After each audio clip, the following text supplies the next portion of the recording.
Hello guys and welcome to TechRick's tutorial. In today's video, I will show you the step-by-step tutorial on how to automatically update your row numbers on Excel. So by the end of this video, you will learn how to do them. So without further ado, let's get into it. So all we have to do is to go here on the column A, and then let's type here equals, then capitalize row, and then let's put open and close parentheses. And after that, let's click enter.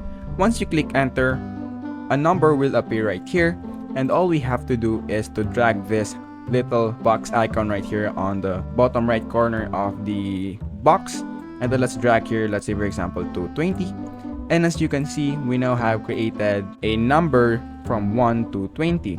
So let's say for example that we have here a data about something, or maybe it's about your employees or about your customers or something like that.